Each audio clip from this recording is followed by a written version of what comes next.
Hey guys, in today's video, I'm going to break down exactly how you can afford to travel at least twice a year as a teacher in Canada. I've had a lot of questions about how I afford to travel when I'm working full-time and I'm making under $100,000 a year currently. There is a specific formula that I use and I'm going to introduce it to you so that you can make travel a priority in your life. You don't need to be rich to travel, you just need to have a good system. I'm going to break that down step by step for you today without going into debt. My name's Emily, welcome back to my channel. I'm a teacher in Ontario, Canada, but my biggest passion is travel, and I've worked really hard to make it a priority and necessity in my life. I'm super grateful that I'm able to do this at least twice a year, if not more. And over the years, I've kind of figured out a system that works for me so far. So if you're someone that really loves to travel and who really dreams of traveling more, but can't find the money to do it right now, I hope this video helps you out, and keep watching. I follow the 65-20-15 rule, which I've learned from a lot of other financial YouTubers. If you're not familiar with that rule, it means that 65% of your income is going towards your bills and necessities. So that's food, gas, and everything you need for that month. The 20% of your take-home income is the fun money, and that's what you're able to spend for fun, so for enjoyment. And the 15% is for investments, and you're investing towards your future. And that's the rule of thumb that I like to follow. So that you could see how this would work for travel is, since I'm based in Canada, I took the average salary for Canadians, which is $71,000 before tax. After tax, that comes to about $50,608. So monthly, you're taking home $4,200 approximately, which means that your 20%, which is your fun or your spending money, would be $840 per month.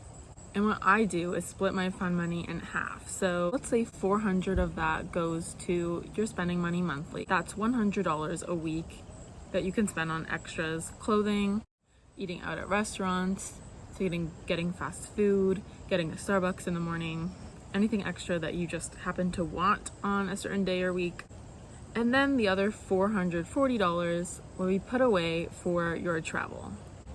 I'm going to do the math for you, and that means you're left with $5,280 yearly. And this is a single income, so $5,000 is super doable for 2 trips.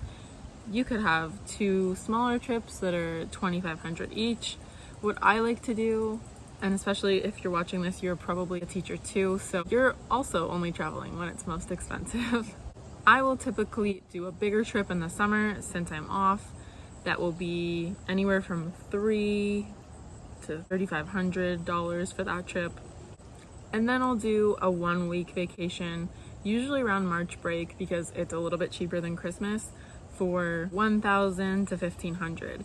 And people might say that that's not achievable. You can't go to these places for so cheap. But if you look at my other Albania video, you can see how cheap you are able to travel for. No, you're not going to stay at these luxury hotels and get butler service, but everywhere I've traveled has been relatively nice, and I've stayed under this budget. Just to prove to you that this has worked, my 2 trips this year, so I went on one this summer, and then I'm also going on one in March, so that's my 2 for this year. My trip in the summer was 2 weeks to Europe, and with all expenses included, it was under $3,000 Canadian. After absolutely every expense, we tracked everything. And then for March, I booked a cruise, and for absolutely everything, it's under $1,000 Canadian for the entire week. So typically what I look for March break is doing an all-inclusive or a cruise, because those are typically in the $1,000 range. And if you want a little bit fancier, it's going to be a couple $100 more. And you can also sometimes go on the cheaper end. The previous year, I also did a trip to the Dominican that was around $1,400 Canadian too, for the week, everything included. I think the most important thing about any expense is that you make it a priority. And obviously travel is a luxury, but if you're willing to put travel over other luxuries like going out for dinner, then it is certainly possible if you're going to cut costs elsewhere. It's important to treat it almost like it's a non-negotiable expense, where it's your bills and your investments and then travel.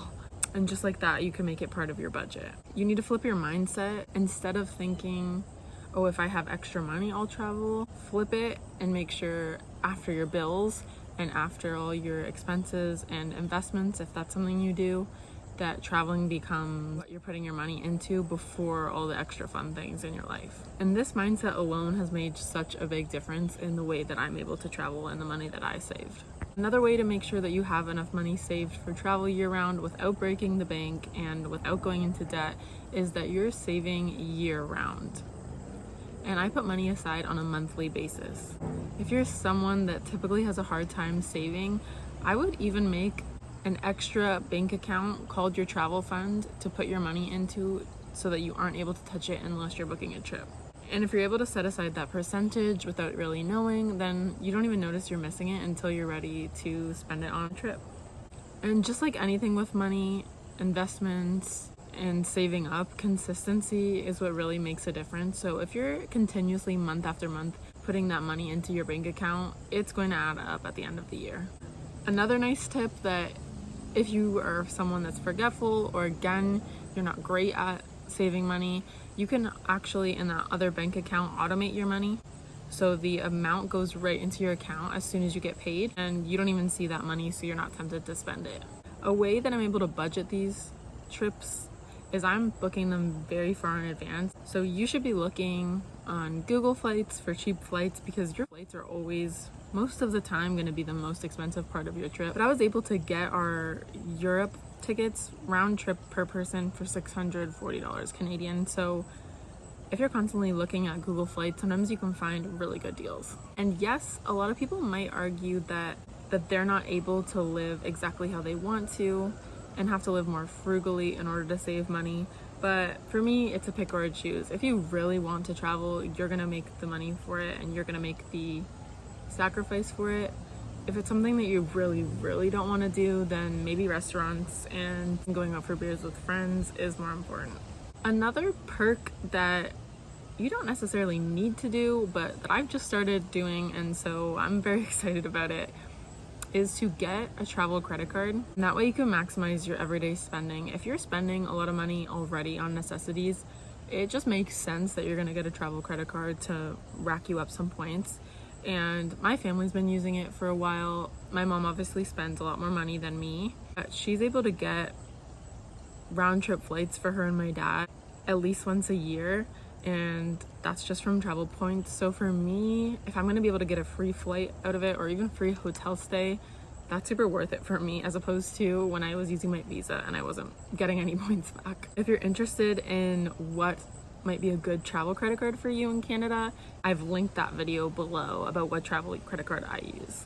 So that's how I, and hopefully how you, will be able to. If you are using the 65, 20, 15 method, I think that's going to work super well for you if you keep budgeting consistently. Cut back on the things that aren't that important to you so you can save for what is important to you. I hope this makes you feel a little bit better about travel and makes you feel like this is going to be attainable for you, because it is. Thanks so much for watching. Subscribe for more money and travel tips. Where's the next place you're looking at traveling? Leave me a message in the comments.